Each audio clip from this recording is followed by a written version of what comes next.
ಕಾಣ್ತಾ ಇಲ್ಲ ಬಾಬಾ ಅದು ಮೀನಾಕ್ಷಿ ಎಲ್ರಿ ಮೇಘ ಮೇಘ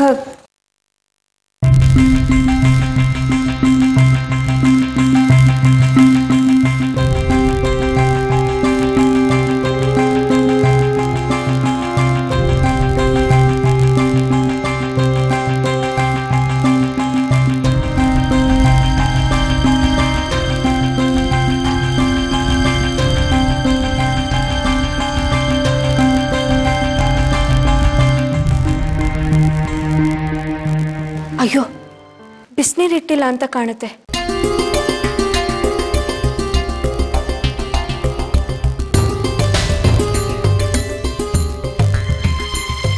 ಏನ್ರಿ ಅದು ಒಬ್ರಿಗೊಬ್ರು ಮುಖ ನೋಡ್ಕೊಂಡು ನಿಂತಿದ್ದೀರಾ? ಬಡಿಸಿ. ಸರಿ.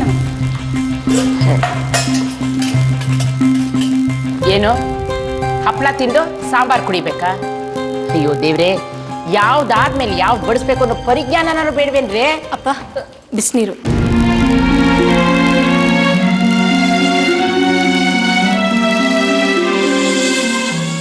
ಅತ್ತೆ ಚಿಕ್ಕಮ್ಮ ನೀವಿಬ್ರು ಕೂತ್ಕೊಳ್ಳಿ, ನಾನು ಬಡಿಸ್ತೀನಿ.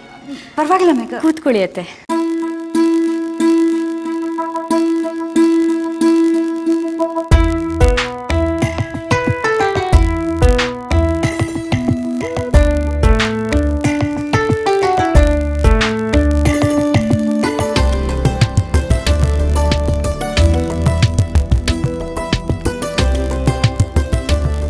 ವಯಸ್ಸಲ್ಲಿ ಮೇಘ ಚಿಕ್ಕವಳಾದರೂ ಜವಾಬ್ದಾರಿನ ಚೆನ್ನಾಗಿ ನಿಭಾಯಿಸ್ತಾಳೆ.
Excuse me, ma'am.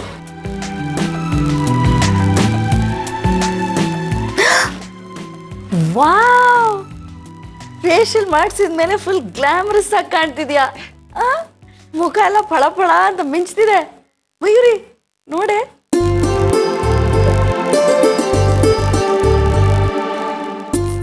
ಅಲ್ವೇ ಸ್ವಾತಿ, ಇದಕ್ಕೆಲ್ಲ ಇಷ್ಟೊಂದು ಯಾತಿಗೆ ಖರ್ಚು ಮಾಡ್ತೀಯಾ? ಮಾತಾಡಬಾರ್ದು. ಸಾಗರದಂತ ಸಂಸಾರನ ಒಬ್ಬಳೇ ಹೊತ್ಕೊಂಡಿದ್ಯಾ. ಯಾವಾಗ್ಲೂ ಅದ್ರ ಕಡೆನೆ ಗಮನ ಕೊಡ್ತಾ ಇದ್ರೆ ನೀನು ನಿನ್ ಕಡೆ ಗಮನ ಕೊಡೋದು ಯಾವಾಗ? ಈಗ ನೀನು ನನ್ನ ಪಾಲಿಗೆ ಅಕ್ಕ ಮಾತ್ರನೇ. ಈ ತಂಗಿ ಏನ್ ಹೇಳ್ತಾಳೋ ಅದನ್ನ ಮಾತ್ರ ಫಾಲೋ ಮಾಡಬೇಕು, ದೂಸರ ಮಾತಾಡಬಾರ್ದು, ಆಯ್ತಾ? ಅಂದ್ರೆ ಚಿಕ್ಕಂದಿನಲ್ಲೇ ಎಷ್ಟೊಂದು ತ್ಯಾಗಗಳನ್ನ ಮಾಡಿದ್ಯಾ ನನಗೋಸ್ಕರ.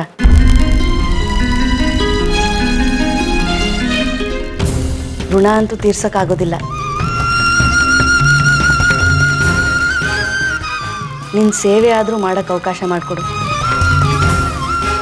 ಮತ್ತೆ ಈ ಅವಕಾಶ ನನ್ನ ಪಾಲಿಗೆ ಸಿಗುತ್ತೋ ಇಲ್ವೋ ಗೊತ್ತಿಲ್ಲ.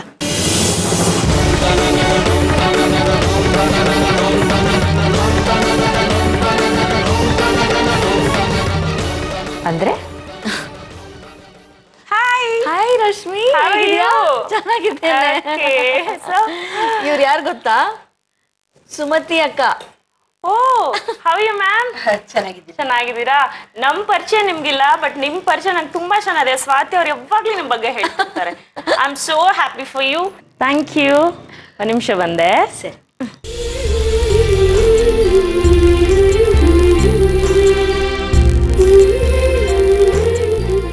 ನೆಪಕ್ಕಾದ್ರೂ ನನ್ನನ್ನು ಒಂದಿನೂ ಮಾತಾಡಿಸ್ತಿರ್ಲಿಲ್ಲ. ಆದರೆ ನನ್ನ ಬಗ್ಗೆ ಎಲ್ಲರ ಹತ್ರನೂ ಮಾತಾಡಿದಾಳೆ. ನಿನ್ನ ಜೊತೆ ಮಾತಾಡಲಿಲ್ಲ ಅಂದ ಮಾತ್ರಕ್ಕೆ ನಿನ್ನನ್ನು ಮರ್ತು ಬಿಡ್ತೀನ ಅಕ್ಕ. ನೀನು ಯಾವಾಗಲೂ ನನ್ನ ಮನಸ್ಸಲ್ಲಿದೆಯಾ, ಇರ್ತೀಯಾ ಕೊನೆವರೆಗೂ.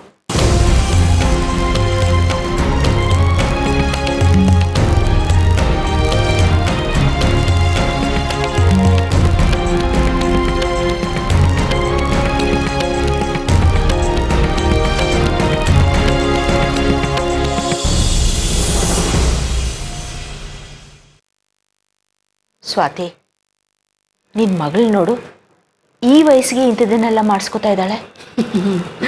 ಅವರೆಲ್ಲ ಈ ಕಾಲದ ಹುಡುಗಿಯವರಕ್ಕ ತುಂಬ ಫಾಸ್ಟಾಗಿರ್ತಾರೆ. ಅಂದ ಚಂದದ ಬಗ್ಗೆ ಸಿಕ್ಕಾಪಟ್ಟೆ ಕಾಳಜಿ ತಗೊಳ್ತಾರೆ. ನಮ್ಮ ಕಥೆನೇ ಬೇರೆ. ಮದುವೆ ಆಗಕ್ಕೆ ಮುಂಚೆ ಪಾರ್ಲರ್ ಮುಖ ಕೂಡ ನೋಡಿದ್ವಾ ನಾವು. ಪಾರ್ಲರ್ ಮುಖ ನೋಡೋದಿರಲಿ, ಇದು ಹೀಗೆಲ್ಲ ಇರುತ್ತೆ ಅಂತ ಕೂಡ ನಮ್ಗೆ ಗೊತ್ತಿರಲಿಲ್ಲ. ಹೌದು, ಅದೊಂದು ಕಾಲ. ಪೌಡ್ರ್ ಹಚ್ಕೊಂಡ್ಬಿಟ್ರೆ ನಾವು ದೊಡ್ಡವರಾಗ್ಬಿಟ್ಟಿದ್ದೀವಿ ಅಂತಿತ್ತು. ಈ ನೆನಪಿದ್ಯಾ, ಅಪ್ಪ ಮೊದಲನೇ ಸಲ ಪೌಡ್ರ್ ತಂದು ಕೊಟ್ಟಿದ್ದು. ಅದನ್ನು ಹೇಗೆ ಹಚ್ಕೋಬೇಕು ಅಂತಲೇ ಗೊತ್ತಿಲ್ಲದೆ ಸಿಕ್ಕಾಪಟ್ಟೆ ಬಳ್ಕೊಂಡು ಥೇಟ್ ದೆವ್ವಗಳ ಥರ ಎಲ್ಲರನ್ನೂ ಹೆದರಿಸಿದ್ದು.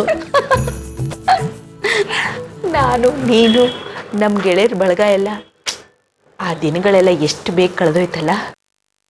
ಹೌದಕ್ಕ, ಕಾಲ ಬೇಗ ಸರಿದು ಹೋಗುತ್ತೆ.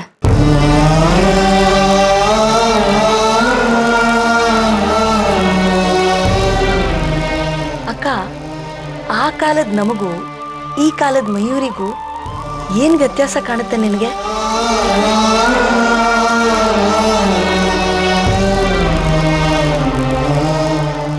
ನಮಗೂ ಅವಳಿಗೂ ವ್ಯತ್ಯಾಸನ ಅಜಗಜಾಂತರ.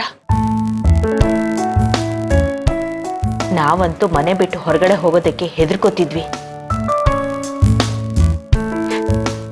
ಇವಳಿಗೆ ಹೆದರಿಕೆ ಅಂದ್ರೆ ಏನಂತಾನೆ ಗೊತ್ತಿಲ್ಲ.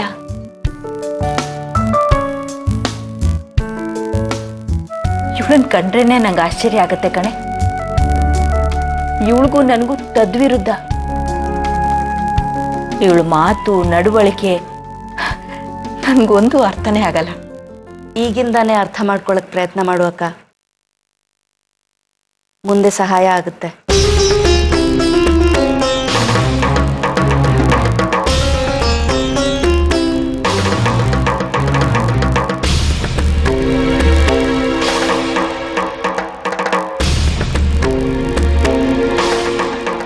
ಮ್ಯಾಮ್, ಫೇಶಿಯಲ್ ಸ್ಟಾರ್ಟ್ ಮಾಡೋಣವಾ? ಶೋ,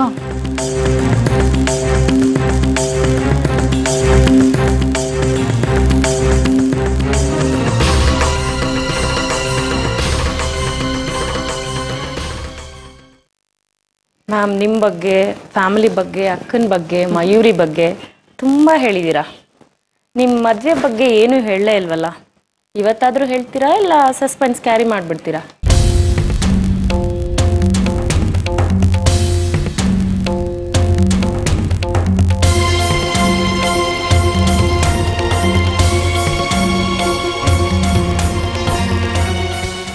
ಎಕ್ಸ್ಕ್ಯೂಸ್ ಮೀ, ಒಂದು ನಿಮಿಷ ಬಂದೆ.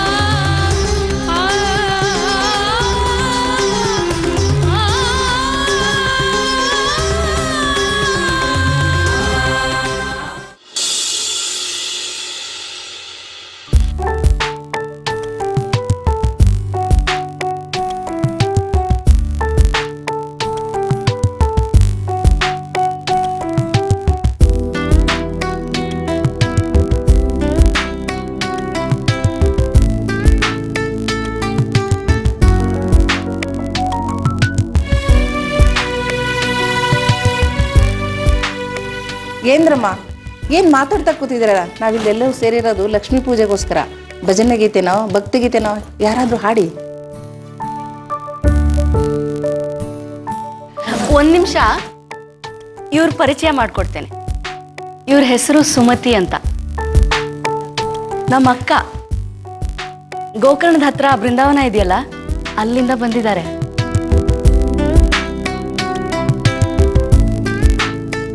ಇವ್ರ ವಿಶೇಷತೆ ಏನ್ ಗೊತ್ತಾ? ಇವರು ಅದ್ಭುತವಾಗಿ ಹಾಡ್ತಾರೆ.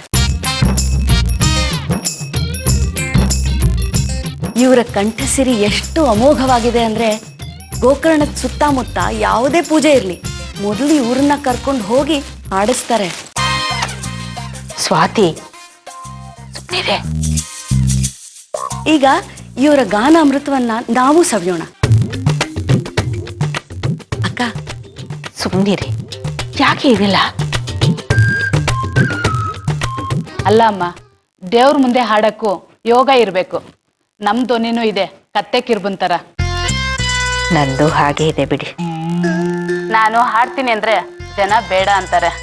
ಅಂಥದ್ರಲ್ಲಿ ನೀವು ಅಮೋಘವಾದ ಧ್ವನಿ ಇಟ್ಕೊಂಡು ದೇವರಿಗೆ ಅಪಚಾರ ಮಾಡಬೇಡಿ. ನೀವು ಆಡಿ. ಹಾಡ್ದಿದೆ ಸುಮಾರು ದಿವಸ ಆಯ್ತು, ಪದಗಳೆಲ್ಲ ಮರ್ತೋಗ್ಬಿಟ್ಟಿದೆ. ಪುಸ್ತಕ ಏನಾದರೂ ಇದ್ರೆ ನೋಡ್ಕೊಂಡು ಹಾಡ್ತೀನಿ. ಅಲ್ಲೇ ಇದೆ, ತಗೊಳ್ಳಿ. ನಾನು ಕೊಡ್ತೀನಿ.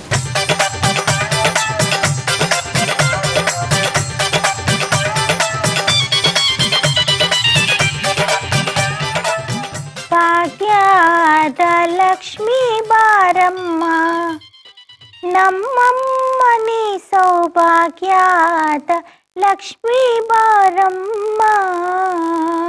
ಹೆಜ್ಜೆಯ ಮೇಲೆ ಹೆಜ್ಜೆಯ ನೀಕುತ ಗೆಜೆಯ ಕಾಲಿನ ನಾದವ ತೋರುತ, ಸಜ್ಜನ ಸಾಧು ಪೂಜೆಯ ವೇಳೆಗೆ ಮಜ್ಜಿಗೆಯೊಳಗಿನ ಬೆಣ್ಣೆಯಂತೆ ಭಾಗ್ಯದ ಲಕ್ಷ್ಮೀ ಬಾರಮ್ಮ. ನಮ್ಮಮ್ಮನಿ ಸೌಭಾಗ್ಯದ ಲಕ್ಷ್ಮೀ ಬಾರಮ್ಮ. ಕನಕವೃಷ್ಟಿಯ ಕರೆಯುತ್ತ ಬಾರೆ, ಮನಕ್ಕೆ ಮಾನವ ಸಿದ್ಧಿಯ ತೋರೆ. ದಿನಕರ ಕೋಟಿ ತೇಜದಿ ಹೊಳೆಯುವ ಜನಕರ ಜನಕುಮಾರಿ ಬೇಗ, ಭಾಗ್ಯದ ಲಕ್ಷ್ಮೀ ಬಾರಮ್ಮ. ನಮ್ಮಮ್ಮನಿ ಸೌಭಾಗ್ಯದ ಲಕ್ಷ್ಮೀ ಬಾರಮ್ಮ. ಲಕ್ಷ್ಮೀ ಲಕ್ಷ್ಮೀ ಲಕ್ಷ್ಮೀ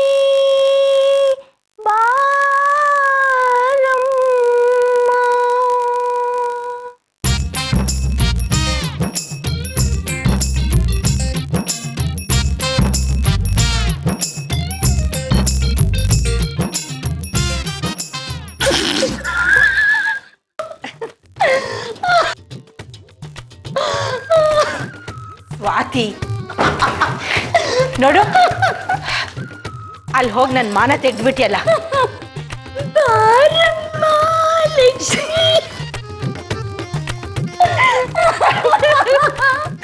ಏ ಸ್ವಾತಿ, ನೋಡು, ಚಿಕ್ಕನಿಂದ ನೀನ್ ಹೀಗೆ ನೋಡು. ಎಲ್ಲಿ ಹಾಡೋ ಅವಕಾಶ ಇದ್ರು ನನ್ನನ್ನು ಕರ್ಕೊಂಡೋಗಿ ಬಲಿಪಶು ಮಾಡ್ಬಿಡ್ತೀಯ. ಇದೇ ನಿನ್ ಕೆಟ್ಟ ಬುದ್ಧಿ. ನಗೋದಿಲ್ಲ. ಏಯ್ ನೋಡು, ಹೊಡಿತೀನಿ ನಾನು ನಿನ್ಗೆ. ಸ್ವಾತಿ,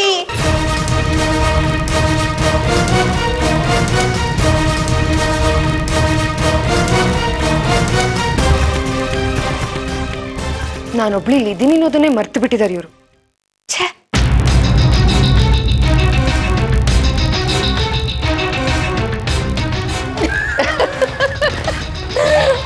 ಸ್ವಾತಿ, ನಾನು ಕೀರಲ್ದ್ವನಿ ಅಂತ ವರ್ಲ್ಡ್ ಫೇಮಸ್ ಮಾಡ್ಬಿಟ್ಟಿಯಲ್ಲೇ. ಆ ರಾಗನ್ನ ಎಲ್ಲಿಂದ ಹಿಡ್ಕೊಂಡ್ ಬಂದಿರಲಿ. ಸುಮ್ಮನೆ ಇದೆ. ಅಪ್ಪ, ಲಕ್ಷ್ಮೀ ದೇವಿ ಎಲ್ಲ ಅರ್ಜೆಂಟ್ ಕೆಲ್ಸಕ್ಕೆ ಹೋಗ್ತಾ ಇದ್ರೆ ನೀನ್ ಹಾಡೋದನ್ನ ಕೇಳಿ ವಾಪಸ್ ಓಡ್ ಬಂದ್ಬಿಡ್ತಾರೆ.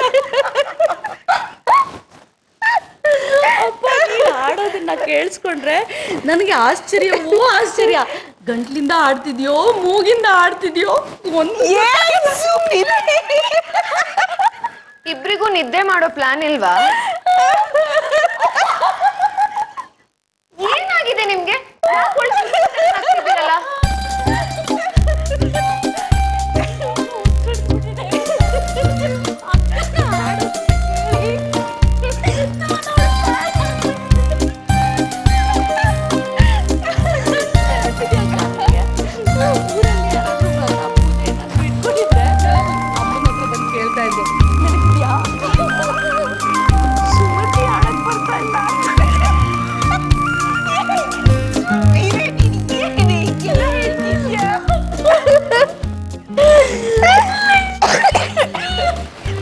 ನಿದ್ದೆ ಬರ್ತಿದೆ.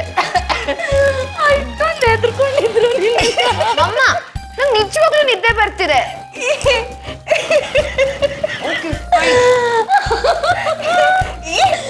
ಹೋಗೇ ಬಿಟ್ಲು ಕಡೆ ಅವಳು ಹೋಗೋದಿರ್ಲಿ. ನೀನ್ ಹಾಡೋದನ್ನ ಕೇಳಿ ಜನ ಓಡ್ತಾ ಇದ್ದದ್ದು ನನ್ಗೆ ನೆನಪು ಬರ್ತಿದೆ. ಪಾಪಿ ಕಡೆ ನೀನು.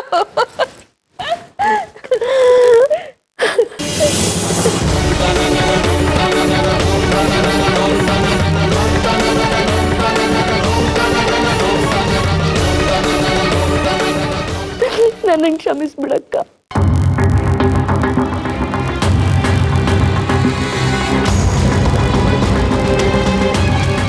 ಸ್ವಾತಿ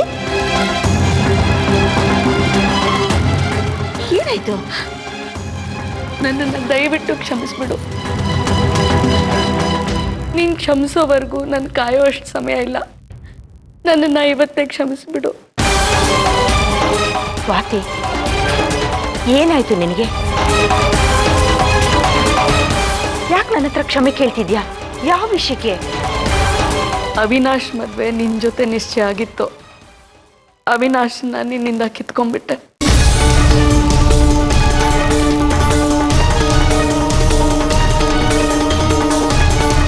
ನಿಶ್ಚಯ ಆಗಿರೋ ಮದ್ವೆ ನಿಂತು ಹೋದ್ರೆ ಆ ಹೆಣ್ಣಿಗೆ ಎಷ್ಟು ಅವಮಾನ ಆಗುತ್ತೆ ಗೊತ್ತಿದ್ದು ನನ್ನ ಸ್ವಾರ್ಥಿ ಆಗ್ಬಿಟ್ಟೆ ಅಕ್ಕ. ನಾನು ಪಾಪಿ, ನನ್ನನ್ನು ಕ್ಷಮಿಸ್ಬಿಡು.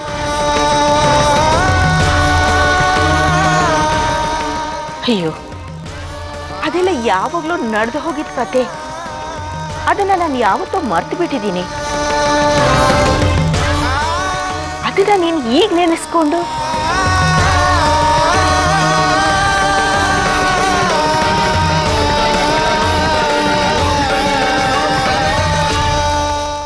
ಸ್ವಾತಿ,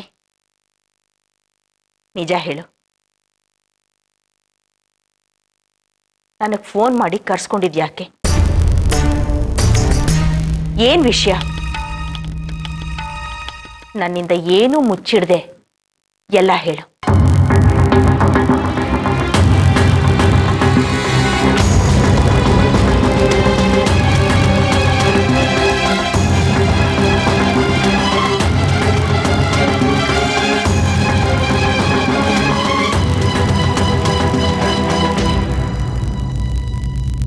ನೀನು ಅನ್ಕೊಂಡಿರೋ ಹಾಗೆ ಏನಿಲ್ಲ ಅಕ್ಕ. ನಾನು ಆರಾಮಾಗೇ ಇದ್ದೀನಿ, ಸಂತೋಷವಾಗಿದ್ದೇನೆ. ನಿನ್ನ ನಾನು ನೋಡಬೇಕು ಅಂತ ಅನಿಸ್ತು, ಅದಕ್ಕೆ ಕರ್ಸ್ಕೊಂಡೆ. ಸುಳ್ಳು ಹೇಳ್ತಿದ್ಯಾ ನೀನು? ಸ್ವಾತಿ, ನನ್ನ ಮುಖ ನೋಡ್ಕೊಂಡು ಹೇಳು, ನೀನು ಈಗ ಹೇಳಿದ್ದು ನಿಜ ಅಂತ.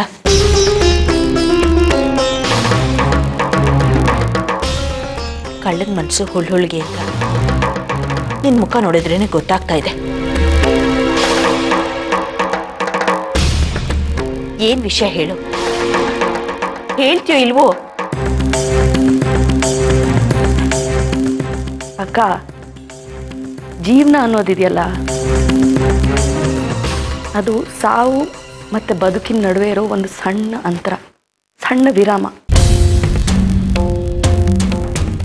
ಕೆಲವರ ವಿಷಯದಲ್ಲಿ ಆ ವಿರಾಮ ಸ್ವಲ್ಪ ದೊಡ್ಡದಾಗಿರುತ್ತೆ, ಗೊತ್ತಾಗುತ್ತೆ. ಕೆಲವರ ವಿಷಯದಲ್ಲಿ ಆ ವಿರಾಮ ಮುಗ್ದಿದ್ದೇ ಗೊತ್ತಾಗಲ್ಲ, ಸಾವಿನ ಬಾಗಿಲಿಗೆ ಬಂದು ನಿಂತು ಬಿಟ್ಟಿರ್ತಾರೆ.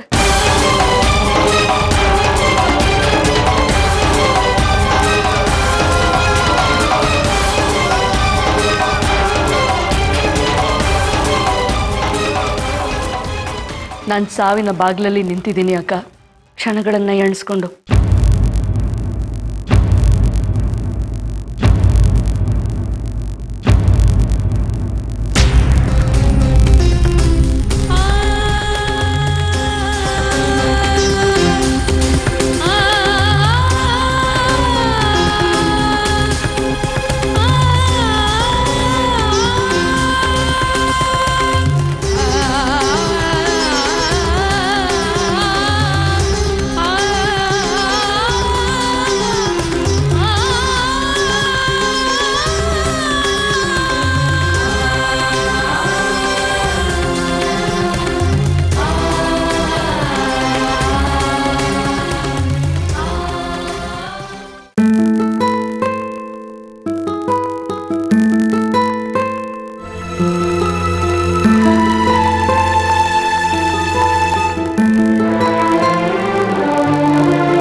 ಮಾಡಲ್ಲ ಕಡೆ.